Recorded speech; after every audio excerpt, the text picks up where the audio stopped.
नमस्कार. सागा क्रिएशन्स निर्मित द रोड टेकन करिअर पाथच्या आजच्या भागामध्ये आपलं स्वागत आहे.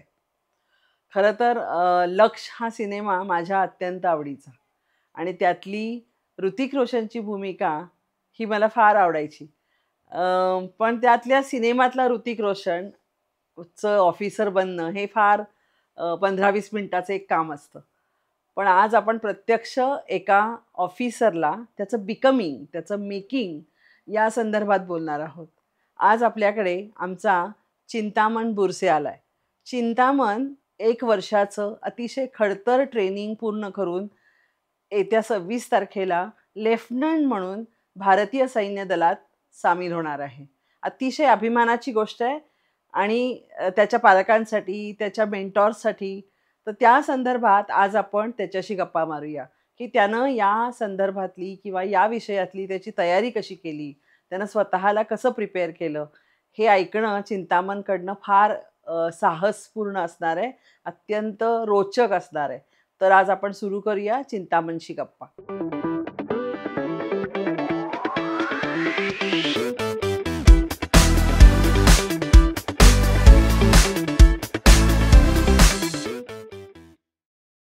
चिंतामण, नमस्कार. सागा क्रिएशन्समध्ये तुझं स्वागत आहे. नमस्कार मॅडम. सागा क्रिएशन्समध्ये सर्वप्रथम मला आमंत्रित केल्याबद्दल तुमचे मनपूर्वक आभार. आज आम्हाला तुझा अभिमान आहे आणि तू लेफ्टनंट म्हणून जॉईन होतोस. लेफ्टनंट म्हणून जॉईन होण्यासाठी जो काही प्रयत्न केलास आणि आता हे पहिलं पोस्टिंग असेल ना तुझं. पहिलं पोस्ट. आपण या 1-1.5 वर्षाचा काळ आणि त्याच्या पूर्वीचा काळ याच्याविषयी बोलूया. नक्की. तर तू मला सांग की तुझं बेसिक शिक्षण काय आणि तुझी फॅमिली बॅकग्राऊंड काय? मॅम, माझं बेसिक शिक्षण 1ली ते 10वी Pune police public school Shivajinagar येथे झाले. त्याच्यानंतर 11वी-12वी मी डिफेन्स करिअर अकॅडमीमध्ये होतो, जी छत्रपती संभाजीनगरमध्ये आहे. आणि माझं ग्रॅज्युएशन आपल्या modern college of art science and commerce Shivajinagar येथे BSc मॅथमॅटिक्समधून माझं शिक्षण झालं. माझ्या फॅमिलीमध्ये आम्ही 4 जण आहोत. मी, माझे पॅरेंट्स आणि माझे आजोबा. माझे वडील ते अकाउंटंट आहेत एका प्रायव्हेट कंपनीमध्ये, MM कॉर्पोरेशन नावाच्या. आणि माझी आई एक शिक्षिका आहे. तिने सुरुवातीचे 15 वर्ष शाळेत ॲज अ शिक्षक म्हणून काम केले आणि नंतर तिने स्वतःचे क्लासेस, सरस्वती क्लासेस म्हणून आता ती यशस्वीरित्या चालवत. पण मग तू BSc जेव्हा सुरुवात केलीस तेव्हापासूनच हा विचार चालू का? नाही मॅडम, हा विचार तर खूप लहान वयात, म्हणजे 7वी-8वी मध्येच मी डिसाईड केलं होतं. म्हणून ते औरंगाबादला गेला? हो, म्हणजे संभाजीनगरला. म्हणजे 10वीचा रिझल्ट येण्याची वाट न बघता मी आधीच तिकडे ऍडमिशन झालं होतं. माझी तिकडे जॉईनिंगही झाली होती. ती शाळा काय आहे? कॉलेज आहे? हो, ती एक अकॅडमी आहे, ज्यांचं स्वतःचं एक कॉलेज आहे. त्यांनीच ती इन्स्टिट्यूशन काढली आहे आणि ते बेसिक प्रिपरेशन करून घेतात NDA साठी. म्हणजे एक फाउंडेशन बनवतात ते 11वी-12वी मध्ये. म्हणजे 12वी झाल्यावर मुलं NDA देण्यासाठी आणि पुढचा इंटरव्ह्यू देण्यासाठी तयार. आणि मग तिथे रेग्युलर कॉलेज असतं? हो, म्हणजे जसं आपल्या ट्रेनिंग एस्टॅब्लिशमेंटचं स्केड्यूल असतं ते स्केड्यूल त्यांनी अडॉप्ट केलेलं आहे. सकाळी PT असती, नंतर ब्रेकफास्ट, नंतर 8 ते 11 स्टेट बोर्डचे क्लासेस जे आपले 11-12ला लागतात. तू सायन्स केलं होतं? हो, मी सायन्स केलं होतं. आणि त्या क्लासेस नंतर मग एक्स्ट्रा NDAचे क्लासेस चालू होतात दुपारी. त्याच्यानंतर स्पोर्ट्स आणि गेम्स नंतर संध्याकाळी परत NDA साठी तयारी करून घेतात आणि डिनर नंतर मग सेल्फ स्टडीचा पिरियड असतो. असा साधारणतः अकॅडमीचा स्केड्यूल होतं. आणि मग 12वी नंतर तू पुण्यात आला? हो, 12वी नंतर पुण्यात आलो. आणि मग BSc सुरू केलं? BSc सुरू केलं. त्यात काय केलं पुढे? BSc मॅथमॅटिक्स नंतर पुढे माझं बॅकअप ऑप्शन होता MBA करण्याचा, पण त्याच्या आधीच माझं सिलेक्शन झालं होतं. सो त्यामुळे MBA न करता माझी जॉईनिंग डेट आली. पण मग 3 वर्ष तू बाकी ऍक्टिव्हिटी म्हणून काय केलंस? म्हणजे कारण हे जरी तुझं 11वी-12वीतलं हे बेसिक शिक्षण असेल तरी मधला काळ फार महत्वाचा होता. तर ते काय केलंस तू? ग्रॅज्युएशनचे 3 वर्ष अत्यंत महत्त्वाचे होते, कारण त्या 3 वर्षानंतर एक अटेम्प्ट येतो, पण त्या 3 वर्षामध्ये काही करता येत नाही. तर त्या 3 वर्षामध्ये आपण स्वतःला कसं ठेवतो, आपली पर्सनॅलिटी कशी शेप करतो, हे खूप महत्त्वाचं असतं. त्यामुळे माझं 12वी नंतरच ठरलं होतं की समजा NDA नाही झालं तर पुढचा अटेम्प्ट आहे आपल्याला, पण त्याच्यासाठी सगळ्यात महत्त्वाची गोष्ट होती NCC म्हणून. आणि म्हणून माझं ठरलं होतं की असं कॉलेज घ्यायचं की जिथं NCC आहे. आणि म्हणून असे सर्व कॉलेज सर्च केल्यानंतर माझं मॉडर्न फिक्स होतं. मग फर्स्ट इयरमध्येच NCCचं सिलेक्शन दिल्यानंतर नेव्ही विंगमध्ये मी सिलेक्ट झालो होतो. आणि NCC आधीपासून डोक्यात असल्यामुळे BSc मॅथमॅटिक्स सोबत सगळ्यात महत्त्वाचं माझं काही कॉन्ट्रीब्युशन असेल तर ते NCC मुळे आहे. ओके. तर मग BSc मॅथमॅटिक्स सोबत आणि NCC मग ला. एनसीसीच्या तुझ्या ऍक्टिव्हिटीज 3 वर्ष तू केल्यास, हा. साधारण काय काय होत्या त्या? NCC मध्ये खूप वास्ट एक्सपोजर होतं वेगवेगळ्या ॲक्टिव्हिटीजमध्ये.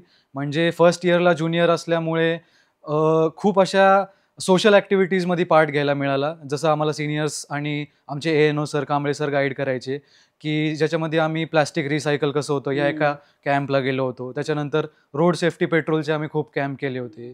त्याच्यानंतर आम्ही ट्री प्लांटेशनचे खूप कॅम्प केले होते. तर फर्स्ट सेकंड इयरमध्ये ह्या सगळ्यामध्ये केले. सोशल ॲक्टिव्हिटीज आम्ही एक ई वेस्ट मॅनेजमेंट म्हणून पण एक नवीन प्रयोग केला होता आपल्या ज्ञान प्रमोदिनीसोबत, की ई वेस्ट म्हणजे कम्प्युटर, तुमचे जे काही इलेक्ट्रॉनिक पार्ट्स असतात त्याची म्हणजे मॅनेजमेंट त्यातला कशी. सोशल अवेअरनेस सोशल अवेअरनेस खूप वाढला. त्याच्यानंतर थर्ड इयरला मला अपॉर्च्युनिटी मिळाली, की मी आपल्या कॉलेजला आणि नेव्हल विंगला रिप्रेझेंट करू रिपब्लिक डे कॅम्पमध्ये. मग त्याचं सिलेक्शन्स आपल्या NCC हेडक्वार्टर्सला दिले आणि त्याच्यामध्ये सिलेक्ट झालो. मग 6 महिने तिथं त्या रिपब्लिक डे कॅम्पची ट्रेनिंग आणि जानेवारीमध्ये मग दिल्लीमध्ये रिपब्लिक डेला महाराष्ट्राकडून नेव्हीला रिप्रेझेंट केलं. मग तिसरं वर्ष यामध्ये गेलं होतं. आणि एकूणच 3 वर्षात तुझं BScचं मॅथमॅटिक्सचं कॉम्बिनेशन आणि NCC याचा खूप फायदा झाला. खूप फायदा म्हणजे सायन्स नेहमी सायन्स मध्येच असल्यामुळे मला आता अकॅडमीमध्ये अभ्यास आणि इथून पुढे जो अभ्यास असणार आहे याच्यामध्ये खूप फायदा झाला. कारण आता मी ज्या क्षेत्रात जाणार आहे तिथं सायन्स हा बेसिक फाउंडेशन आहे. म्हणजे त्याच्यामध्येच जे काही मॅथ्समध्ये शिकलोय किंवा 11वी-12वीमध्ये जे काही सायन्स होतं त्याचाच थोडासा ॲडव्हान्स व्हर्जन असणार आहे. सो थोडंसं माझं बेसिक क्लिअर असल्यामुळे तो एक फायदा आहे. NCCचा फायदा असा आहे की लीडरशिप क्वालिटीज खूप जास्त शेप झाल्या. रिस्पॉन्सिबिलिटीज होत्या खांद्यावर. मग सरांच्या मार्गदर्शनामुळे आणि सिनियर्सच्या गाईडन्समुळे ते समजत गेलं, की कसं हँडल करायचं असतं, मॅनपॉवर मॅनेजमेंट कशी करायची, ओके. मग टास्क कसे डिस्ट्रीब्यूट करायचे, कामं करून कशी घ्यायची किंवा मग कॉलेजला रिप्रेझेंट कसं करायचं. तर हे कॉम्बिनेशन परफेक्ट जमलं होतं.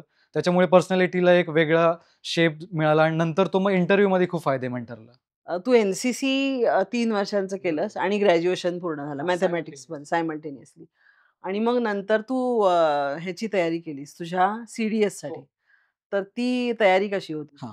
जसं एप्रिलमध्ये आपलं BSc मॅथमॅटिक्सचं ग्रॅज्युएशन झालं माझं, तसं मी लगेच कुठे ॲडमिशन तू नाही कधी झालास BSc मॅथमॅटिक्स? 2000? 23ला ओके. 2023ला. मग माझं फिक्स होतं, की थोडासा स्वतःला वेळ देऊ. कारण मला माहिती होतं, थोडा वेळ प्रॉपर अभ्यास केला, तर व्यवस्थित रिटर्न आपण क्लिअर करू शकतो. मग लगेच कुठे ॲडमिशन न घेता ते 6 महिने मी पूर्ण तयारीला दिले. कारण एप्रिलला पास आउट झाल्यानंतर सप्टेंबरला माझा पेपर होता. तर तो कसला? CDSचा. ओके. तर तो CDSचं तुझं रिटर्न थ्रू झालं. CDS माझी रिटर्न झाली होती आणि मग 6 महिने प्रॉपर अभ्यास केला आणि त्याच्यानंतर सप्टेंबरमध्ये CDS दिली. मग ऑक्टोबरमध्ये CDSचा रिझल्ट आला, तीही क्लिअर झाली होती आणि NCCचा फॉर्म भरल्यामुळे त्याचा एक इंटरव्ह्यू आला होता. असे 2 इंटरव्ह्यू होते आणि त्याच्याच बॅक टू बॅक एक AFCAT म्हणून पण एक्झाम होती, ती पण दिली होती. तर ती पण AFCAT ही कशाची असते? ही एअर फोर्सची एक्झाम असते. ओके. तर मग CDSचा जो अभ्यास असतो त्याच्यामध्ये AFCATचा पण अभ्यास होऊन जातो, काही वेगळं नसतं. तर मग ती पण क्लिअर झाली होती. तर पण असे साधारण CDSचा अभ्यास काय काय असतो? बेसिक सांग मला. CDSमध्ये आता आपल्याला फॉर एक्झाम्पल मुलांना जर IMAला जायचं असेल, तर त्यांना मॅथ्स कंपल्सरी असतं आणि जर त्यांना OTAला जायचं असेल, तर त्यांना मॅथ्स कंपल्सरी नसतं आणि मुलींना तर OTA चेन्नईच आहे, म्हणून त्यांना पण मॅथ्स कंपल्सरी नसतं. तर मग मी तर IMAसाठीच ट्राय करत होतो म्हणून IMA म्हणजे इंडियन इंडियन मिलिटरी अकॅडमी जी आणि देहरादूनला OTA? आहे. ऑफिसर्स ट्रेनिंग अकॅडमी चेन्नई आणि जी गयाला आहे. तर मग मॅथ्स मॅथ्स असतं, इंग्लिशचा एक सेपरेट पेपर असतो आणि जनरल सायन्सचा एक सेपरेट पेपर असतो. जर आपण मॅथ्ससाठी पण करत असू तर 3 पेपर असतात, नाहीतर मग 2 पेपर असतात. असं एकाच दिवशी तिन्ही पेपर मग तू असतात. ते सगळे क्लिअर झाले. हो, हो. व्हेरी ते गुड. क्लिअर झाले होते. आणि मग तू NCC थ्रू तुझं सिलेक्शन झालं की या CDS? नाही, नाही. माझं सिलेक्शन NCC थ्रू झालं. म्हणजे फॉर्च्युनेटली माझे 3 इंटरव्ह्यू एकसाथ आले होते. NCCचा इंटरव्ह्यू आला, लगेच ही क्लिअर झाल्यामुळे ह्याचा आणि ती एअर फोर्सची झाल्यामुळे त्याचा. AFCAT. तर मग त्याच म्हणजे तिन्हीमधला तर माझा क्लिअर एकच इंटरव्ह्यू झाला. पण बाकी 2 इंटरव्ह्यूचा फायदा असा झाला, की ज्या चुका माझ्या त्या 2 इंटरव्ह्यूमध्ये झाल्या, त्या मी त्या NCCच्या इंटरव्ह्यूमध्ये नाही साधारण केल्या. तुला काय जाणवतं त्यावेळेला काय टाळायला हवं होतं? बरोबर. म्हणजे सगळ्यात पहिला माझा इंटरव्ह्यू एअर फोर्सचा आला होता. तर त्याच्यामध्ये असं होतं, की एक जो नॅचरल सेल्फ लागतो तुमचा, जो त्यांना बघायचा असतो, की हा मुलगा जेन्युइनली असा आहे का? तर मला वाटलं थोडं मी कुठेतरी ते प्रूव्ह करायला कमी पडत होतो. मी थोडंसं जास्तच त्यांना एक्सपेक्टेड असण्यासारखा वागत होतो, जे की त्यांना असं वाटत होतं की हा 5 दिवसांसाठी असा आहे का हा पूर्ण लाईफमध्येच असा आहे. म्हणजे तुम्ही त्या 5 दिवसामध्ये जसे आहात तसंच तसंच त्यांना दाखवलं पाहिजे. दाखवायचं. ओके. म्हणजे त्यांना असं बनावटी कोणता कार्यक्रम नकोय. तुम्ही जसे आहात तसे दाखवा. नॅचरल तुम्ही परफॉर्म करा विथआऊट एनी बर्डन किंवा विथआऊट एनी शुगर कोटिंग, की मी बनून आलोय असा वगैरे. मग त्यांना आणि त्यांचा इतका अनुभव असतो, की ते बघितल्या लगेच सांगतात, ओळख. की हं. यांनी कुठे कोचिंग घेतली का? किंवा हा नक्की असाच आहे का फक्त 5 दिवसांसाठी असं प्रिटेंड करतोय. तर ते मी एकदम ठरवून गेलतो, की एन-सी-सीच्या इंटरव्ह्यूला, की नॅचरली जसं आहे तसं परफॉर्म म्हणजे त्या करू. एफकॅटमुळे तुझ्या लक्षात हो, आलं. बरं. हो. जसं आहे तसं परफॉर्म करू. झालं, नाही झालं तर आपल्याला अजून चान्सेस आहेत.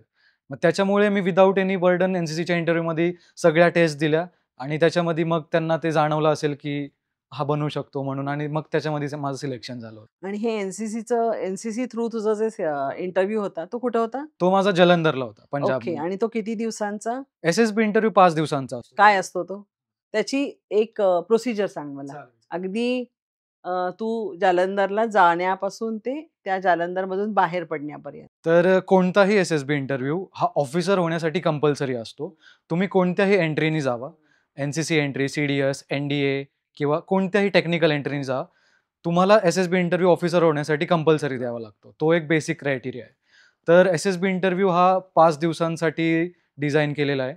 त्याच्यामध्ये फर्स्ट दिवसाला आम्ही स्क्रीनिंग म्हणतो आणि स्क्रीनिंग जर तुम्ही क्लिअर झाला, तरच तुम्ही पुढच्या 4 दिवसांच्या टेस्ट देऊ थांबू शकता. शकतो. नाहीतर मग तुम्हाला फर्स्ट डेलाच रिटर्न जावं लागतं. मग स्क्रीनिंगमध्ये आपल्या 2 टेस्ट असतात मॅम. त्याच्यामध्ये आपण एक म्हणतो ओ-आय-आर म्हणून, ऑफिसर्स इंटेलिजन्स रेटिंग म्हणून. ती एक टेस्ट असते आणि पी-पी-डी-टी नावाची एक टेस्ट असते. Picture perception and description test. तर मग ह्याच्यामध्ये ओ-आय-आर म्हणजे बेसिक आपला त्याच्यामध्ये आय-क्यू टेस्ट होतो. त्याच्यामध्ये वेगवेगळे क्वेश्चन्स असतात, एम-सी-क्यूज असतात आणि एक टाईम लिमिट असते. मग त्या टाईम मग ते लिमिट जनरल नॉलेजचे असतात नाही, प्रश्न? मॅम. नाही. पूर्ण मॅथेमॅटिकल थोडेसे असे पझल रिझनिंग हां, वाले. रिझनिंग हां, एक्झॅक्टली. हां. रिझनिंग आणि सगळं असतं त्याच्यामध्ये. बरं. लॉजिकल रिझनिंग वगैरे सगळं. एक व्हर्बल असती म्हणजे लेटर्समध्ये आणि एक नॉन व्हर्बल म्हणजे फिगर्सवर असते. अशा 2 असतात आणि ती झाल्यावर एक पी-पी-डी-टी नावाची टेस्ट असते. ज्याच्यामध्ये आपल्याला एक पिक्चर शो करतात. त्याच्यामध्ये आपण त्या पिक्चरमध्ये काय ऑब्झर्व्ह केलं आणि आपली थॉट प्रोसेस कशी चालतीये, हे बघून एक 12 टू 14 लाईन्सची स्टोरी लिहायची असती. तुला काय आलं होतं? हां, मॅम आठवतंय. मला असं पिक्चर आलं होतं, की ब्लर होतं ते थोडंसं. ते थोडंसं म्हणजे मुद्दाम ते ब्लर ठेवतात कारण थोडंसं तो काय विचार करतोय मुलगा हे त्यांना बघायचं असतं.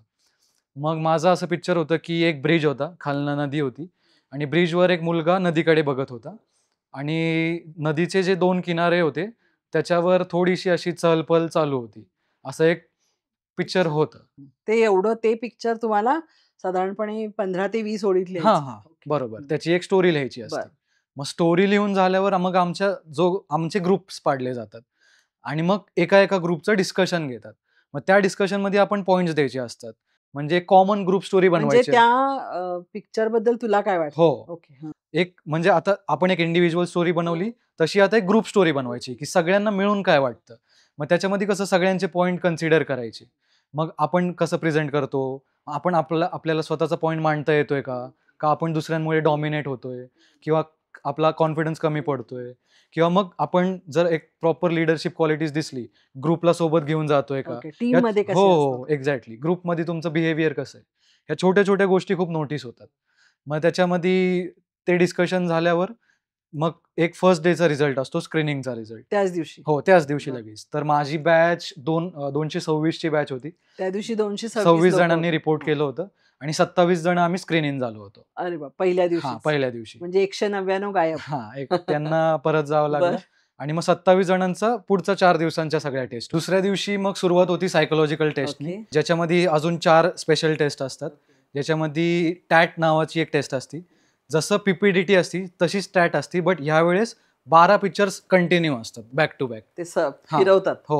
ओके. पहिलं पिक्चर 4 मिनिट स्टोरी लिहायची, दुसरं 4 मिनिट, तिसरं 4 मिनिट असं 12th पर्यंत आणि 11व्या पिक्चर नंतर 12वं पिक्चर हे ब्लँक असतं, की तिथं तुम्ही इमॅजिनेटिव्ह स्टोरी लिहा तुमची. मग कनेक्टेड टू मागचे नाही, 11? नाही. काही गरज नाही. Individual, okay. इंडिव्हिज्युअल. हां. मग जनरली मुलं स्वतःची थोडी लाईफ स्टोरी लिहू शकतात किंवा स्वतःचा एक मोटिव्हेटिंग इन्सिडेंट लिहू शकतात, की स्वतः त्या इन्सिडेंटमुळे मोटिव्हेट झाले होते किंवा इमॅजिनेटिव्ह काही लिहू शकतात. मग टॅट नंतर वॅट नावाची एक टेस्ट असते. ज्याला आपण वर्ड असोसिएशन टेस्ट म्हणतो. ती त्याच दिवशी असते? त्याच दिवशी कंटिन्यू 4 टेस्ट असतात. वॅटमध्ये एक वर्ड फ्लॅश होतो 15 सेकंडसाठी, त्या वर्डवर सेंटेन्स लिहायचा असतो. मग after every 15 second second word, मग थर्ड वर्ड, असे 60 वर्ड्स असतात. म्हणजे 60 सेंटेन्सेस लिहून हो, होतात. 60 सेंटेन्स. आणि मग त्याच्यामध्ये ग्रॅमॅटिकल हे पण बघतात? हो, ग्रॅमॅटिकल नॉलेज पण बघतात आणि त्याच्यापेक्षा जास्त इम्पॉर्टंट प्रायोरिटी बेसिसवर आपला थॉट बघतात. ओके. आणि त्याच्यामध्ये थोडेसे असे मुद्दामून असे नेगेटिव्ह वर्ड्स पण टाकलेले असतात, की नक्की समजा एखादा नेगेटिव्ह वर्ड तुमच्या समोर आला तुला काही आठवतंय त्यातलं? काय साधारण एखादा शब्द? तर अँगर म्हणू शकता तुम्ही. तर मग फॉर एक्झाम्पल आता या टेस्ट पण डिझाईन सायकोलॉजिकलीच आहे. तर जो मुलगा ऑलरेडी शॉर्ट टेम्पर्ड असेल तो अँगर बद्दल स्वतःच काहीतरी लिहू शकतो. बट कसं असतं आपल्याला त्याच्यामधनंच काहीतरी पॉझिटिव्ह आउटपुट काढायचा असतो. तर मग मी असं लिहिलं होतं की मेडिटेशन ओव्हरकम्स अँगर इश्यूज. तर मग हे छोटे छोटे एक्झाम्पल्स आहेत आणि याच्यामध्ये स्पीड खूप जास्त मॅटर करते, कारण 15 सेकंड्समध्ये विचार करून लिहिणं. आणि ते तुम्हाला ना मला असं वाटतं आर्टिफिशियल लिहायला परवानगी देत नाही. बिलकुल नाही. तुमच्या बिलकुल नाही. मनातलं हो, हो. पटकन येतं ते. म्हणजे हो. प्रोवर्ब्स, इडियम्स, हा. फ्रेजेस हे काहीच नाही चालत. ओके. असं तर बिलकुल नाही चालत. आणि आर्टिफिशियल म्हणजे विनाकारण काहीतरी स्टोरी रचून नाही नाही नाही. तो इन्स्टंटेनियस असतं. एक्झॅक्टली. याच्यामध्ये स्पीड खूप मॅटर करते. 60 वर्ड्स कम्प्लीट करणं हे खूप म्हणजे मुलांना डिफिकल्ट जातं. बट काही कंपल्शन पण नसतं. त्यांना जर तुमचं साईक टेस्टच करायचं तर ते पहिल्या 15-20 शब्दात पण करतात. सो ह्याच्यामध्ये काही असं कंपल्शन नाही आहे की एवढंच झालं पाहिजे वगैरे. आणि त्याच्यानंतर तिसरी टेस्ट असते मॅम, SRT नावाची, सिच्युएशन रिॲक्शन टेस्ट. तर याच्यामध्ये पण 60 सिच्युएशन प्रिंटेड बुकलेटमध्ये येतात आपल्याला, बुकलेट देतात आपल्याला आणि त्या बुकलेटच्या समोर आन्सर शीट्स असतात. मग फर्स्टला एक सिच्युएशन असते की तुम्ही या सिच्युएशनला कसं रिॲक्ट कराल. मग त्या आन्सर शीटमध्ये 1 to 60 आपण ते सगळ्या सिच्युएशन्सला आपली काय रिॲक्शन असेल. तर ही तिसरी टेस्ट असते. ती त्याच दिवशी. सायकोलॉजिकल टेस्ट एकाच दिवशी 4ही असतात. आणि लास्ट टेस्ट असते सेल्फ डिस्क्रिप्शनची, ज्याला आम्ही SD म्हणतो. सेल्फ डिस्क्रिप्शनमध्ये 5 ते 6 प्रश्न असतात स्वतःबद्दल, की तुम्ही सेल्फ किती अवेअर आहात. मग त्याच्यामध्ये प्रश्न असतात की what do you yourself think about you, बरं. What do your parents think about you, what do your teachers think about you, what do your friends or colleagues think about you, where do you imagine yourself after 5 years. असे 5 ते 6 प्रश्न असतात की तुम्ही स्वतःबद्दल किती aware आहात हे त्यांना बघायचं असतं. कारण 5 दिवसांमध्ये त्यांना आपलं पूर्ण पर्सनॅलिटी कळते आणि ती जर तुमच्या सेल्फ डिस्क्रिप्शनला मॅच नाही झाली तर त्यांना तो एक मग लॅकिंग फॅक्टर दिसतो की याला स्वतःबद्दल इतकं नॉलेज नाही. निगेटिव्ह पॉइंट आहे. हां, कधी कधी असं होतं की मुलं खूप छान परफॉर्म करतात पण त्यांना माहीत नसतं की आपण हे करू शकतो. मग SD मध्ये त्यांचं ते बाहेर येत नाही किंवा उलटं पण होतं, परफॉर्म नाही करत आणि खूप छान छान लिहितात त्याच्यामध्ये. तर ते थोडंसं सेल्फ अवेअरनेस खूप इम्पॉर्टंट. म्हणजे आपण स्वतः काय आहोत हे हो. प्रामाणिकपणे स्वतःलाच हो, टेस्ट माहिती करून पाहिजे. घेतलं बरोबर. पाहिजे आधीच बरोबर. जाण्यापूर्वी. बरोबर. ओके. मग पहिल्या दिवशी सायकोलॉजिकल टेस्ट ह्या 4 असतात. मग त्याच्यानंतर ब्रेक वगैरे संध्याकाळी इव्हनिंगला आम्ही त्या सेंटरमध्येच असतो. मग तिसऱ्या दिवशी बॅच डिवाइड होती. एक बॅच जाती ग्राउंड टेस्टला आणि अर्ध्या बॅचचे चालतात पर्सनल इंटरव्ह्यू. 27 पैकी. हां, बरोबर. तर जसं मी म्हणलं पुढचे 4 दिवस 3 कॅटेगरीजमध्ये असतात. पहिलं आपली सायकोलॉजिकल टेस्ट झाली, दुसरं असतं GTO नाव. GTO म्हणजे ग्राउंड टेस्ट असतात सगळ्या आणि तिसरं पर्सनल इंटरव्ह्यू असतो. मग जशी आपल्या बॅचमध्ये आपण डिवाइड होऊ तसं सायमल्टेनियसली टेस्ट देत जायचं. मग आता पर्सनल इंटरव्ह्यूबद्दल सांगतो मॅम. त्याच्यामध्ये एक डिसाईड नसतं असं, बट मिनिमम 45 ते 1 hour 2 hours एक पर्सनल इंटरव्ह्यू चालतो, जो की त्या बोर्डचे प्रेसिडेंट किंवा मग डेप्युटी प्रेसिडेंट तो इंटरव्ह्यू घेतात. ते एकटेच असतात? हो, ते एकटे असतात. एकदम 1 to 1 इंटरव्ह्यू असतो. जेव्हा आम्ही स्क्रीनिंग होतो तेव्हा स्क्रीनिंग नंतर आम्हाला एक फॉर्म दिला जातो, PIQ फॉर्म म्हणून, पर्सनल इन्फॉर्मेशन क्वेश्चनएअर. तर त्या फॉर्ममध्ये पूर्ण आमची म्हणजे पूर्ण हिस्ट्री असते, म्हणजे जन्मल्यापासून ते एज्युकेशन काय केलंय तुम्ही, sports, hobbies, extra curricular achievements, percentage, family background, हे सगळं त्याच्यामध्ये असतं. आणि तो PIQ फॉर्म या इंटरव्ह्यूइंग ऑफिसरकडे असतो. म्हणजे आम्ही जायच्या आधीच त्यांनी तो पूर्ण वाचून ठेवलेला असतो. मग त्याला पण आपल्याला विचारण्यासाठी खूप पॉईंट्स असतात. मग पर्सनल इंटरव्ह्यूमध्ये मॅम एक तर पूर्ण त्या फॉर्मवरनं क्वेश्चन्स फॉर्म्ड असतात. जे काही आपण लिहिलंय त्याच्याबद्दल थोडी डीप इन्फॉर्मेशन त्यांना हवी असती. फॉर एक्झाम्पल मी एखादा स्पोर्ट लिहिला असेल, मग त्या स्पोर्टबद्दल नक्की मला माहिती आहे का मी लिहिण्यासाठी लिहिलंय. तर त्याचे म्हणजे त्यांना ते डेप्थ हवी असती. त्या फॉर्ममध्ये आता वर लिहिलं आपण, तर त्यांना त्याच्याबद्दल डेप्थमध्ये इन्फॉर्मेशन हवी असते की नक्की या मुलाला त्यांनी जे लिहिलंय ते माहिती आहे का आणि बरोबर आहे का ते. त्याच्यानंतर जनरल नॉलेजचे क्वेश्चन्स असतात. आर्मी, नेव्ही, एअरफोर्स जे काही तुम्हाला ज्याच्यामध्ये जायचं आहे त्याच्याबद्दल क्वेश्चन्स असतात. थोडे इंटरनॅशनल, नॅशनल इश्यूज जे चालू आहे आपल्या देशात, बाहेर, त्याचे क्वेश्चन्स असतात. आणि थोडे प्रेझन्स ऑफ माइंडचे क्वेश्चन असतात, की नक्की तुम्ही अवेअर आहात का? का तुम्ही एकदम त्या इंटरव्ह्यूइंग ऑफिसरसमोर अंडर कॉन्फिडंट तर नाही झाला ना?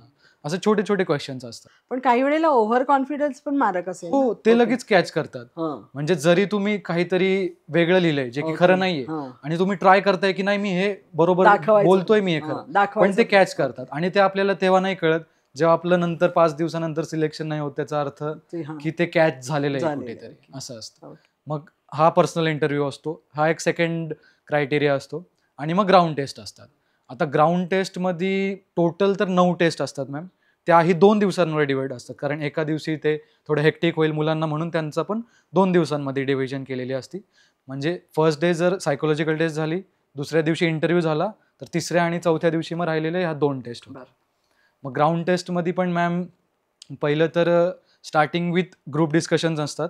त्याच्यामध्ये 2 ग्रुप डिस्कशन असतात वेगवेगळ्या टॉपिक्सवर.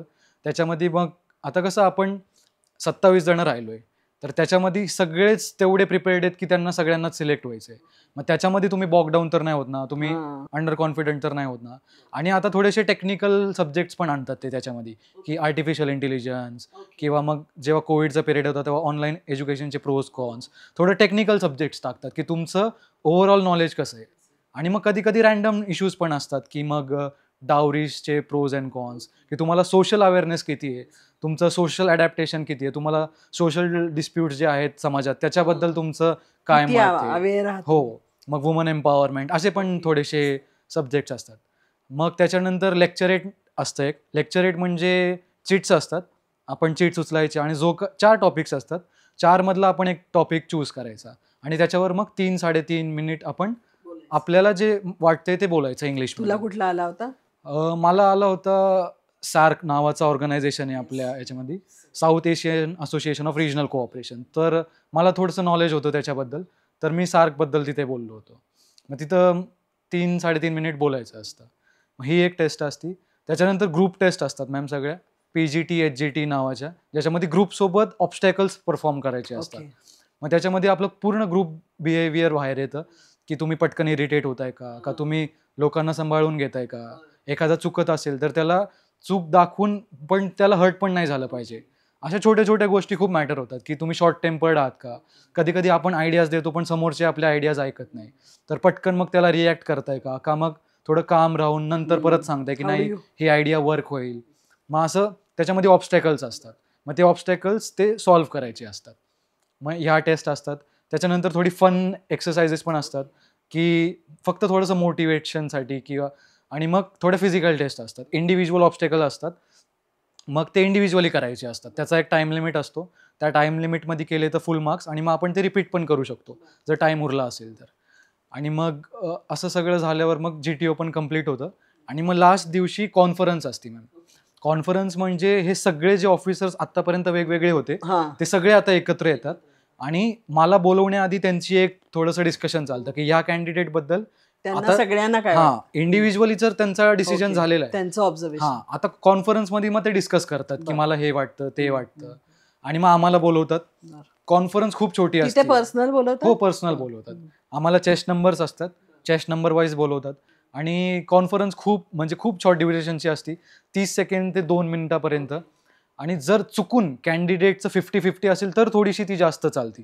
त्यांना जर शुअर नसेल अजून पण, तर तिथं ते त्यांची शुअरिटी चेक करण्यासाठी 2-4 अजून क्वेश्चन्स विचारू शकतात. तर मग तुझी लवकर झाली? हो, माझी लवकर झाली.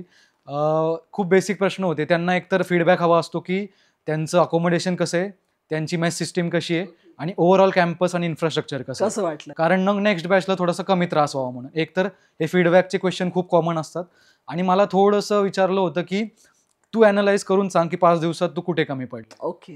तर मग मला माहिती होतं मी कुठं-कुठं कमी पडलोय आणि मी एक्झॅक्टली ते सांगितलं होतं ओके. आणि त्यांच्या ऑब्झर्वेशनमध्ये पण तेच होतं. मग ते मॅच झाल्यामुळे त्यांना कळालं, की मुलगा थोडासा सेल्फ अवेअर आहे. याला याचं समजतंय, की याची स्ट्रेंथ काय आहे, याची वीकनेस काय आहे. मग मला बॅकअप प्लॅन विचारला होता.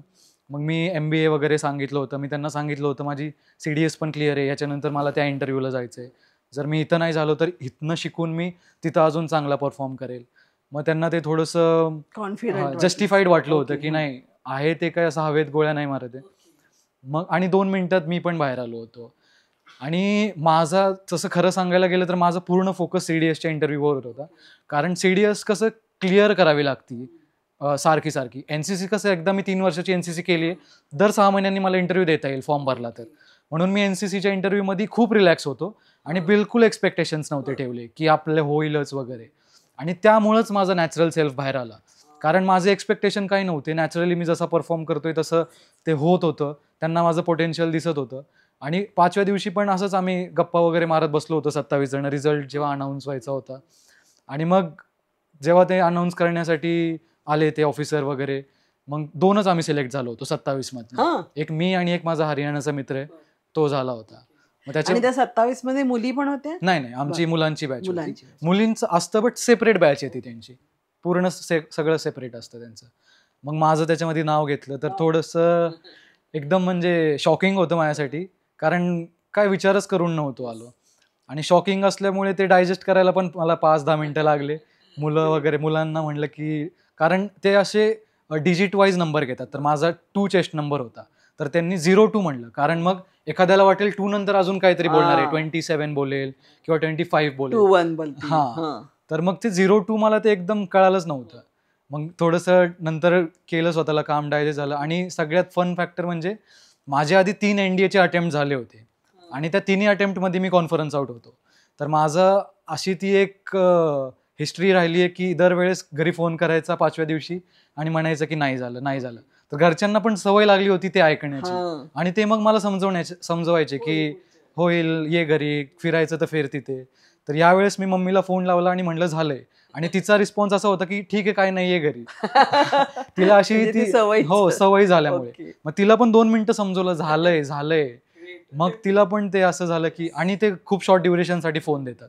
माझ्याकडे 2-5 मिनिटच होते. म्हणजे 5 दिवसात फोन पण नाही. फोन पण का? नाही. बरोबर. मग त्याच्यानंतर मग आणि मग तो आपल्या घरी फोन करून परत फोन द्यायचा द्यायचा. बरं. फक्त ते एक सांगण्यासाठी की मी ओके. अजून इथं राहतोय. आहे, हां. आता इथून पुढे माझ्या मेडिकलसाठी सगळं चालणार आहे. ओके. तर मी घरी नाही येणार आहे हे सांगण्यासाठी आणि सिलेक्ट झालोय हे आता तुम्ही फक्त सांगण्यासाठी. दोघे उरलात तिथे. दोघे उरलो आम्ही. तर मग त्याच्यानंतर मग आमचं डॉक्युमेंटेशन चालतं, जे की तिथलेच क्लर्क वगैरे करून घेतात. आणि मग ज्या बोर्डच्या इथे म्हणजे आता मी जलंधरला होतो, हे प्रत्येक सिटीमध्ये असतं. तर मला जलंधरच्या मिलिटरी हॉस्पिटलमध्ये मग माझं मेडिकल चेक झालं. मग आणि ते मेडिकली यू आर फिट असं हे हां. पाहिजे सर. आणि हां. त्यांच्या क्रायटेरिया हो, त्यांचे 2 टाईप असतात मॅम. एक तर TR म्हणतो आम्ही, ज्याला टेम्पररी रिजेक्शन म्हणतो, जे की क्युरेबल आहे, ज्याला आम्हाला 1 महिन्याचा टाइम दिला जातो. आणि एक तर असतं PR म्हणजे परमनंट रिजेक्शन, जे की मग असं असतं की तुम्ही नंतर परत ट्राय नाही करू शकत, की हे परत क्युरेबल नाहीये. सो त्याला PR म्हणतो. तर मला त्यांचे पॅरामीटर्स हो, त्यांचे पॅरामीटर्स असतात. सगळे 5-6 प्रकारचे डॉक्टर्स असतात. ते सगळं प्रॉपर टेस्ट करतात की मेडिकली फिट आहे का नाही. तर मग त्याच्यामध्ये मग मेडिकल नंतर मग ते घरी सोडतात मग. असं. आणि मग तू 5 दिवसात ते काहीतरी 7-8 दिवस लागले असतील ना या हो, सगळ्याला? त्याच्यामध्ये लागतो. 1 मग आठवडा घरी लागतो. आलास. हो, त्याच्यानंतर आणि मग त्याच्यानंतर ट्रेनिंग हे तुझं NCC थ्रूचा जो हा इंटरव्ह्यू आहे आणि ट्रेनिंगला जाण्याचा काळ, हा मधला किती असतो गॅप? याच्यामध्ये 2.5-3 महिने जातात मॅम. म्हणजे डिसेंबर 28ला मी सिलेक्ट झालो होतो आणि माझी मेरिट लिस्ट आली होती अराउंड 10 ते 12 फेब्रुवारीच्या आसपास. मेरिट लिस्ट म्हणजे ऑल ओव्हर इंडिया असते ऑल ती. Over India. ओके.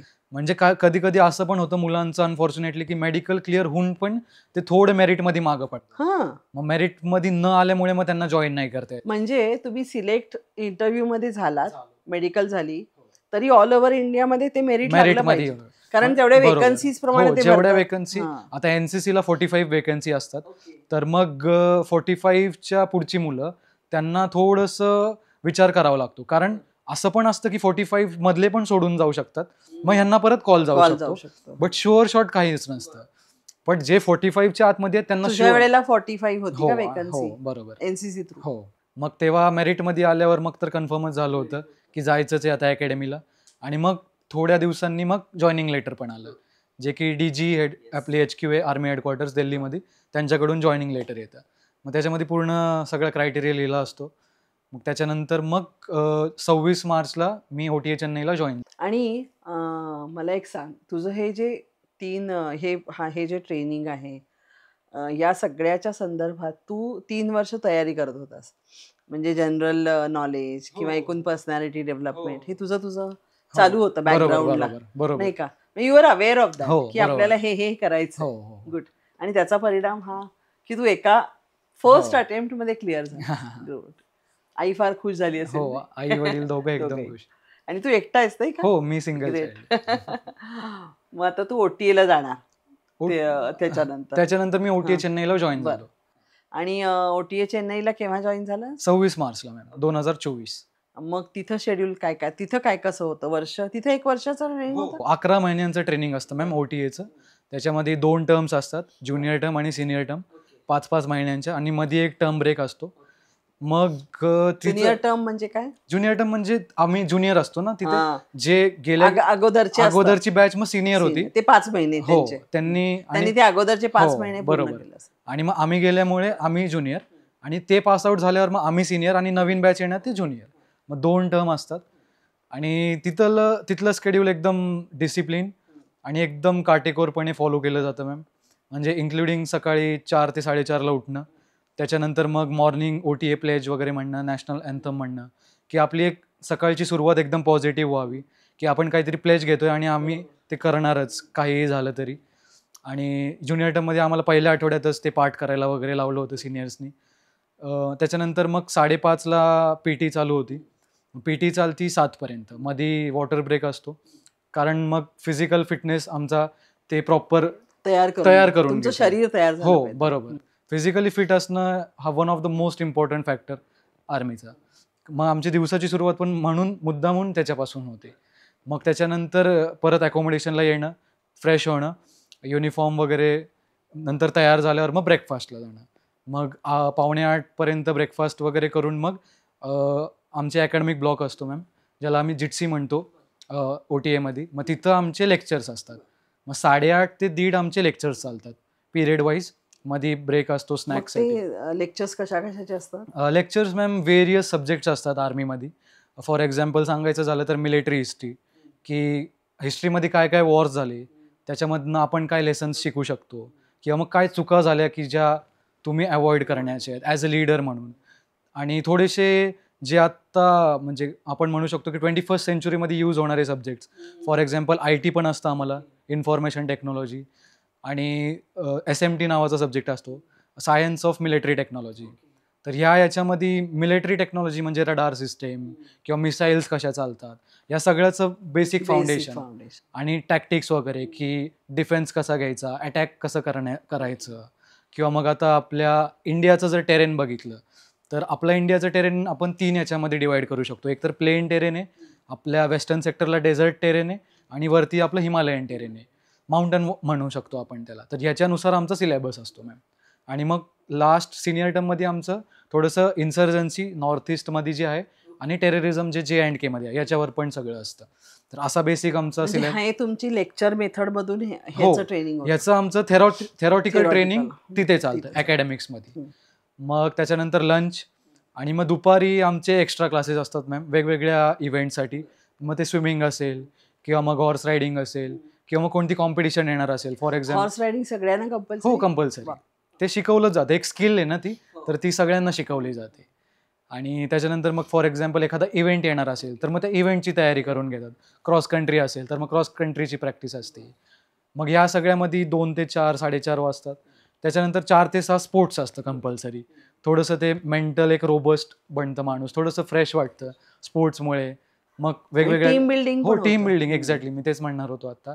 मग टीम, मग तो कोहेसिव्हनेस, मग टीम एफर्ट, त्या सगळ्या वेगवेगळे स्पोर्ट्स असतात. Volleyball, basketball, football. त्याचे ट्रेनर्स असतात तिथे? हो, कोचेस पण असतात. म्हणजे आता मी मुद्दाम विचारलं हो हो हो, की प्रत्येक वेळेला तुला व्हॉलीबॉल यायलाच पाहिजे अगोदर? नाही, असं नाही, बिलकुल तिथं जाऊन नाही. ते हो ट्रेनिंग हो मिळतं? हो, स्क्रॅच जरी असाल तुम्ही तरी तिथं जाऊन Training सगळं मिळतं. शिकवतात ते. Okay. काहीच म्हणजे असं नाही की हे आधीपासूनच आलं पाहिजे Okay. वगैरे. पण ते करण्याची ती तेवढी ते इंटेन्शन आणि ते पाहिजे आपल्यामध्ये. मग असे स्पोर्ट्स पिरियड नंतर मग परत थोडा रिफ्रेश होण्यासाठी ब्रेक असतो, आणि 7 ते 7:45 मग आमचा स्टडी पिरियड असतो, ज्याच्यामध्ये मग आम्ही सकाळी शिकवलेलं रिवाईज करतो, एक्झाम्स येणार असतील तर त्याचा अभ्यास आणि करतो. मला एक सांग, आपण इथं फसवू शकत नाही ना बिलकुल नाही. स्टडी पिरियड मध्ये? नाही नाही बिलकुल अभ्यास नाही. झालाच म्हणजे हो, हो तो तिथं हो बसलंच पाहिजे. म्हणजे आमचा स्टडी पिरियड म्हणजे ओपन डोअर असतं. हा, पूर्ण आमची रूम प्रॉपर लेआउट असती. ओके. थोडं पण असं नाही की काही कुठेही ठेवलंय वगैरे. कसंही बस, पूर्ण रूम लेआउट किंवा आज असते. नाही मला वाटलं नाही नाही नाही तसं बिलकुल नाही. नाही. हा, नाही. ते हो कंपल्सरी आणि असं पण नाही की मी स्पोर्ट्स वेअर मध्ये बसतो किंवा पीटी रिक्स मध्ये नाही. आम्हाला प्रॉपर मुफ्तीमध्ये बसावं लागतं. म्हणजे थोडंफार असाच असतं आमची मुफ्ती. ड्रेस आहे तुझा टाय तो. वगैरे हा. असतो, शूज वगैरे कंपल्सरी. म्हणजे स्पोर्ट्स मधून आल्यावर ते बदलायचं, फ्रेश व्हायचं ओके, हा. आणि मुफ्ती घालायची. घालायची. हा. मग तिथं बसायचं, स्टडी टेबल आणि चेअर असते आमची आणि आमचा एक पर्सनल कम्प्युटर पण असतो ज्याच्यामध्ये सगळ्या स्लाइड्स ऑलरेडी इनपुट असतात. मग बुक्स किंवा स्लाइड तुम्ही जे रेफर करायचे ते करू शकता. मग तिथं कंपल्सरी. आणि तुम्ही जसं विचारलं फसवू शकतो का वगैरे, कारण बिलकुल नाही. सिनियर्स जे असतात त्यांचे राऊंड्स असतात आणि सिनियर्स कधी नसले तर मग जे आमचे DS असतात ज्यांना आम्ही डिरेक्टिव्ह स्टाफ म्हणतो किंवा प्लेटून कमांडर्स आणि कंपनी कमांडर्स, हे पण कधी कधी चक्कर मारतात की नक्की स्टडी पिरियड मेंटेन होतोय का नाही होते. तर मग ते एकदम सिरियस असतं. आणि 7:45 नंतर मग 8 वाजता आमचा डिनर असतो 8:30 पर्यंत. आणि मग डिनर झाल्यानंतर परत 9 ते 10 सव्वा 10 पर्यंत आमचं परत राहिलेलं ट्रेनिंग थोडंसं. म्हणजे कुणाची समजा ड्रिल वीक असेल तर त्याला ड्रिल प्रॅक्टिस घेतात. हां ते ग्राउंडवर. हा ग्राउंडवर हे सिनियर्स घेतात थोडंसं स्वतःच्या इनिशिएटिव्हनी. ज्युनियर्सचं ड्रिल प्रॅक्टिस असते. कोणी फिजिकलमध्ये वीक असेल तर त्याला थोडंसं फिजिकल, थोडंसं एक्स्ट्रा प्रॅक्टिस. कोणी समजा कोणत्या तरी एक्स्ट्रा ह्याच्यामध्ये फेल असेल तर ते 9 ते 11. आणि समजा हे काही नसेल तर मग कॉम्पिटिशन्स येतच असतात आमच्या वेगवेगळ्या, तर त्याची तयारी चालू असते. असा पूर्ण आमचं साधारण स्केड्यूल. हा हे हो शेड्यूल 11 महिने. हो बरोबर 11 ओके. महिने. मला एक सांग, मी ते खरं अगोदर विचारायची विसरले तुला. साधारणपणे तुझ्या बॅचमध्ये किती लोक तिथं जॉईन झाले? माझ्या बॅचला माझा आत्ता 119 कोर्स होता शॉर्ट सर्व्हिसचा. तर आमच्या बॅचला 171 मुलं होती, ज्याच्यामध्ये 21 फॉरेन कॅडेट्स होते. Friendly foreign. हां. हां फॉरेन कॅडेट्स ते पण पण असतात. असतात हो. तुमच्यासोबत, जे आपल्या पण त्यांचं ट्रेनिंग सेम असतं? Same same okay. Same same. आणि भाषेचा प्रश्न येतो त्यांच्याबरोबर? नाही, इंग्लिश त्यांना येत असते. असतं. सो आमच्या अकॅडमी पण बरं. मध्ये पण कंपल्सरी इंग्लिश असते. हां. सो भाषेचा काही प्रॉब्लेम ओके. येत नाही. ते आणि तिकडून मुली होत्या यात? हो. आमची त्यांचं वेगळं प्लॅटून होती की एकत्र नाही होता नाही तुम्ही? नाही. आता OTA चेन्नई कसं हां. ही अकॅडमी पायनियर आहे. बरं. हिनी या अकॅडमीने सुरुवात केली मुलींना ट्रेनिंग देणं. हां. तर सुरुवात झाली 1993 मध्ये. 1993 ते 2020 पर्यंत सेम अकॅडमीमध्ये ट्रेनिंग व्हायचं, बट फक्त कंपनीज वेगळ्या होत्या. पण म्हणजे मुलींची कंपनी पूर्ण वेगळी होती. ओके. पण 2020 मध्ये ते पण बंद करून पूर्ण इंटिग्रेटेड ट्रेनिंग चालू झाली.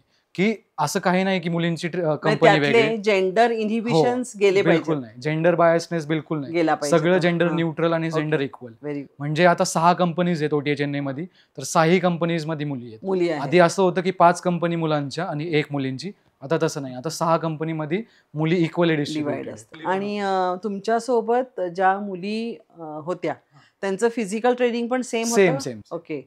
आणि तुला काही कमी वाटल्या मुली कधी? नाही नाही कधीच नाही. उलट त्या इक्वल असायच्या. त्यांचा जो एफर्ट असतो म्हणजे ती एक त्यांची मेंटल स्टॅमिना असतो, तो कधी पटकन त्या गिव्हअप नाही स्ट्रेंथ करत. जास्त हो, असते, मेंटल बरोबर. स्ट्रेंथ. आणि त्या म्हणजे जरी येत नसेल तरी ते ट्रेनिंगच्या पिरियडमध्ये ते सगळं कोपअप करतात, आम्हाला मॅच करतात.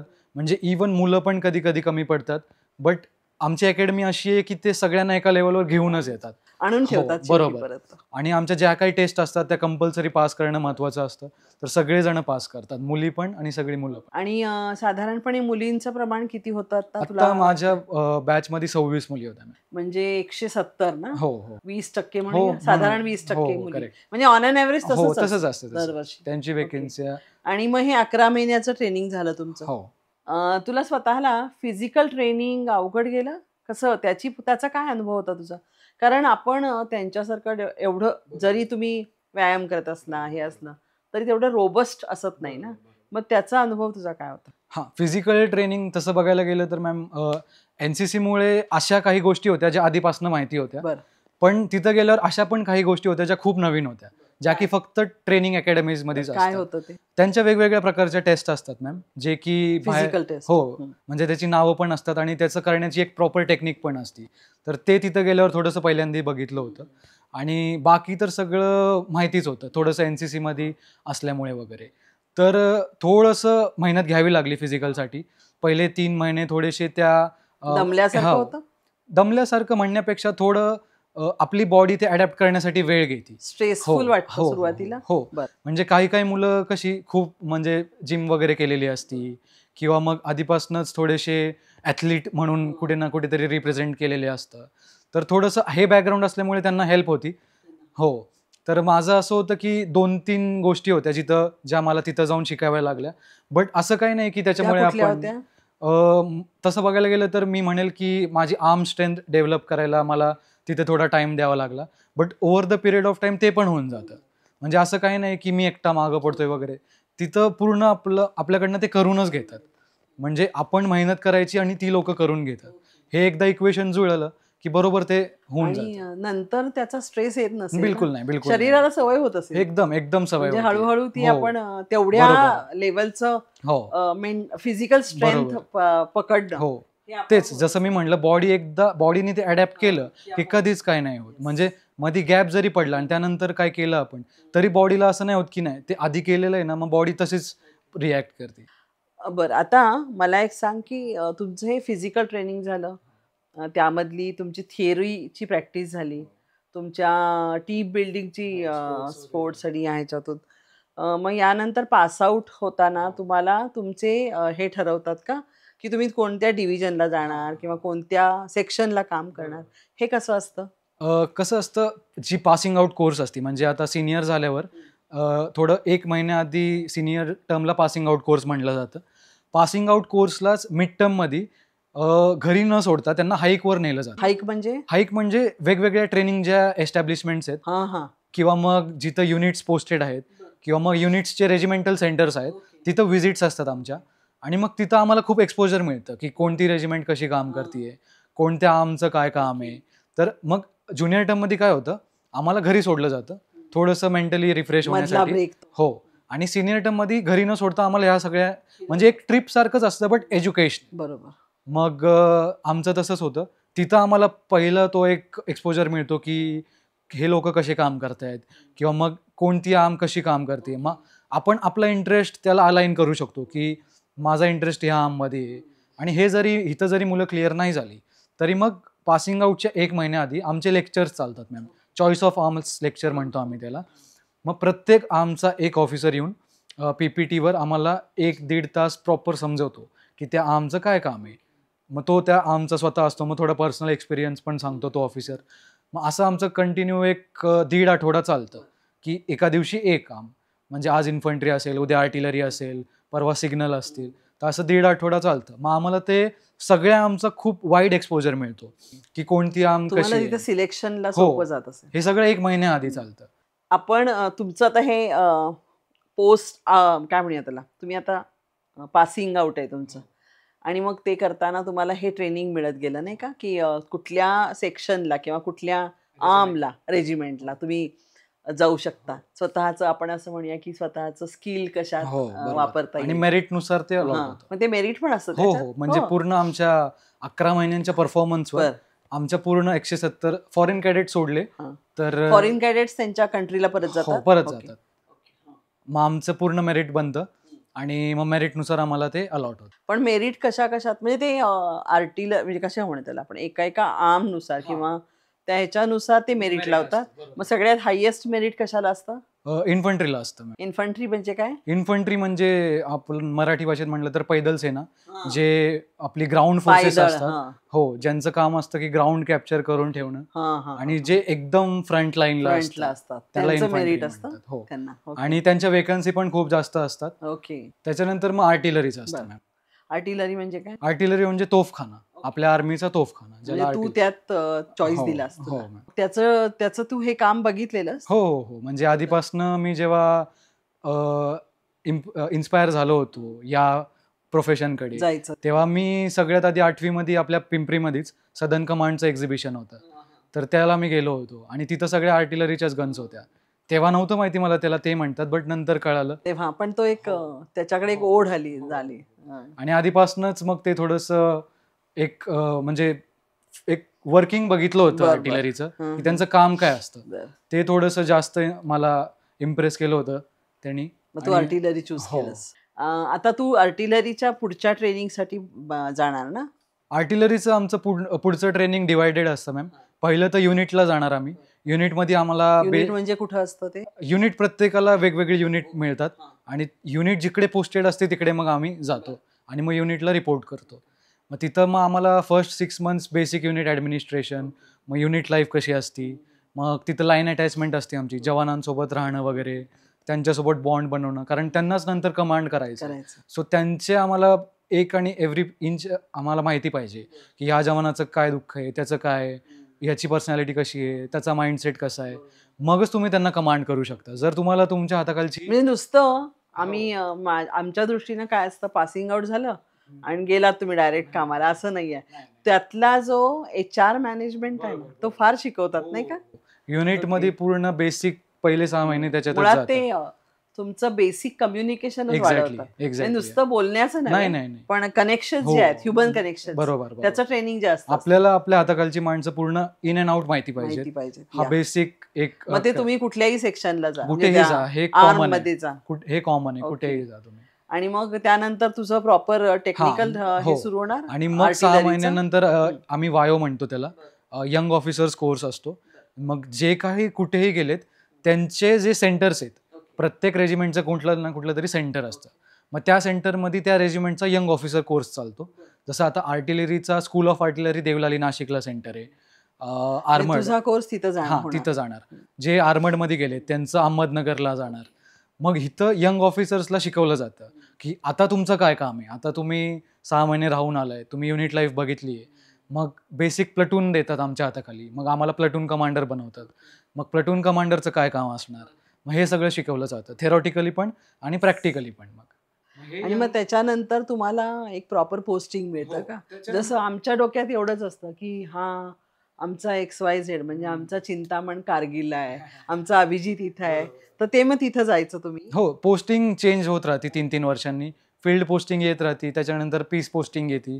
मग युनिटच्या रिक्वायरमेंटनुसार युनिटच्या वरती जे म्हणजे आम्ही बटालियन म्हणू किंवा ब्रिगेड म्हणू, त्यांना युनिटचं काय एक्सपेक्टेशन आहेत. ब्रिगेडला किंवा बटालियनला हवं असेल की युनिट फील्डमध्ये जावी, तर मग युनिटची पोस्टिंग फील्डमध्ये होती. मग तिथं वेगळं कामं असतात. आता तुझं कधी आता जॉईन होतोस तू? आता मी 26ला. म्हणजे तू आता प्रॉपर ऑफिसर म्हणून जॉईन हो, होणार. बरोबर. पण लेफ्टनंट. त्याच्यामध्ये साधारण वर्षभर ट्रेनिंग आहे हो, हो. परत, आणि मग त्यानंतर ऍक्च्युअल बरोबर. तुमचं काय म्हणूया त्याला, त्या फील्डवर काम सुरू हो, होईल नाही का? बरोबर. खरंच खूप इन्स्पिरेशनल आहे. आणि इतके दिवस सगळ्यात महत्त्वाचं सांगते, मी मुद्दाम तुला ते फिजिकल विचारलं. आमच्या दृष्टीनं आम्ही ते सिनेमात बघितलेलं, ते खालून बरोबर. हो, ते स्क्रोल सगळं crawling. क्रॉलिंग करायला होतात आणि हे, बरोबर, बरोबर. आणि तेव्हा भयंकर वाटतं, पण तेच ऍक्च्युअल करायला हो, होतात हो. तसं. ऍक्च्युअल ते हं, असतं. चिखलात. हो, हो. ओके. बरोबर. त्याच्यापेक्षाही अजून टफ असतं. हो, गोष्टी असतात. बरं. पण त्या सगळ्या ट्रेनिंगच्या हिशोबानेच असतात. असं मुद्दाम काही नसतं. मुद्दाम हो. म्हणजे आज चिंतामणला त्रास देऊ हां, असं नाही, नसतं. असं काही पण नसतं. चिंतामण पण माइंड करत नाही ना तिथे. बिलकुल नाही, हां. बिलकुल नाही. कारण that is part of your हां, ट्रेनिंग. बरोबर. ट्रेनेबल माइंडसेटच आमचा असतो तयारच की करतात. हे एखाद्या चांगल्या गोष्टीसाठीच आहे आणि याचा आउटपुटच चांगला मिळणार आहे आपल्याला. आणि ते करताना नाही समजत, बट नंतर खूप समजतं की आपण हे केलंय आणि ते खूप जास्त नेसेसरी आहे. ह्या 10-11 महिन्यांच्या काळामध्ये तुम्हाला पेमेंट असतं?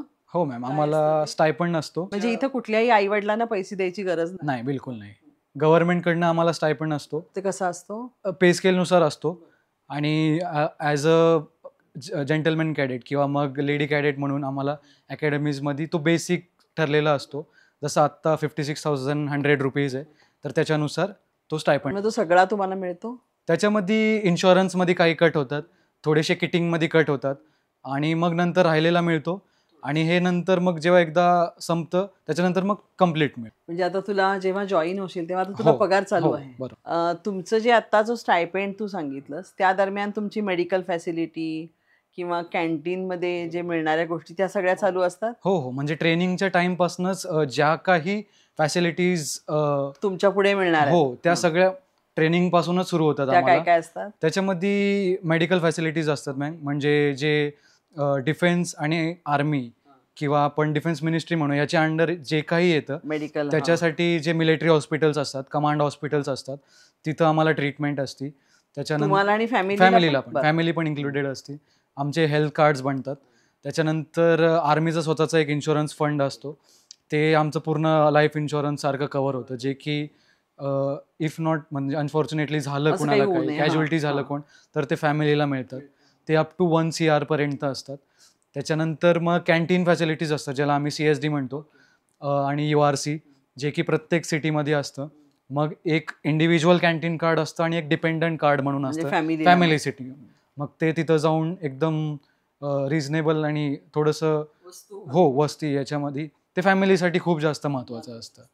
तर अशा सगळ्या आणि फॅसिलिटीज तुमचं असतात. रेसिडेन्शियल वगैरे त्या त्या हो. कॅम्पसनुसार म्हणजे असेल. जी काही कॅन्टोन्मेंट आहे, युनिट जिथं पोस्टेड आहे, तिथं पूर्ण क्वार्टर्स वगैरे असतात. आणि जर आपण बॅचलर असू तर क्वार्टर्स असतात.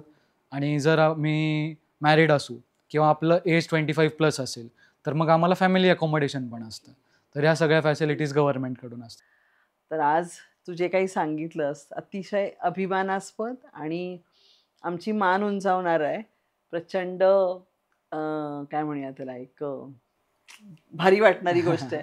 कारण आत्तापर्यंत डिफेन्सच्या लाईफचा संदर्भ फक्त तुम्ही पोस्टिंग होता आणि सिनेमामध्ये बघणं हाच होता. पण ॲक्च्युअल कसं हे 1.5-2 वर्ष तुमची असतात म्हणजे CDS पासून ते आत्तापर्यंतची. बरोबर. तर ती खूप छान सांगितलंस तू आणि मला असं वाटतं की तुझी ही जी स्टोरी आहे, सक्सेस स्टोरी, ही नक्कीच सगळ्यांना मार्गदर्शक आणि इन्स्पिरेशनल राहील, मोटिवेशनल आहे. तर आज तू आलास आणि या एकूणच सगळ्या बिकमिंग ऑफिसर तुझं तुझ्या ह्याचं टायटल मला फार आवडलं. Becoming and making of officer हे फार सुंदर आहे आणि खूप इन्स्पिरेशनल आहे. तर तू आलास त्याबद्दल तुझे धन्यवाद. आणि काही दिवसांनी मला तू ॲक्च्युअल फील्डवर काम करतानाचे नक्की, तुझे नक्की. अनुभव ऐकायला परत आवडतील नक्की. आणि आपण परत भेटूया. नक्की मॅम. सो थँक सो हो. Much Chintaman. Thank so much. Thank सागा क्रिएशन्स निर्मित द रोड टेकन करिअर पाथच्या आजच्या भागामध्ये आपण चिंतामण बुरसेला त्याच्या बिकमिंग ऑफिसर अँड मेकिंग ऑफिसरचा जो प्रवास आहे तो आपण ऐकला. अतिशय मोटिवेशनल, अतिशय रोचक आणि अतिशय अभिमान वाटणारा असा त्याचा प्रवास. आपल्याला कसा वाटला ते आम्हाला जरूर कळवा आणि अशा पद्धतीच्या काही गोष्टी, काही सक्सेस स्टोरीज तुम्हाला अजून कोणत्या ऐकायला आवडतील हे आम्हाला जरूर कळवा. आमच्या चॅनलला सबस्क्राईब करा, आमच्या चॅनलला लाईक करा आणि शेअर करा. धन्यवाद. सागा क्रिएशन्समध्ये मला बोलवल्याबद्दल आणि माझी जी काही जर्नी होती, राईट फ्रॉम माझे preparation days up to completion of my training, ह्याच्या मला तुम्हाला एक्सप्लेन करण्याबद्दल आणि माझा प्रवास सांगण्याबद्दल सागा क्रिएशन्सनी मला जी संधी दिली, त्यासाठी मी सागा क्रिएशन्सचे आभार मानतो. आणि सागा क्रिएशन्सला लाईक करा, शेअर करा आणि सबस्क्राईब करा.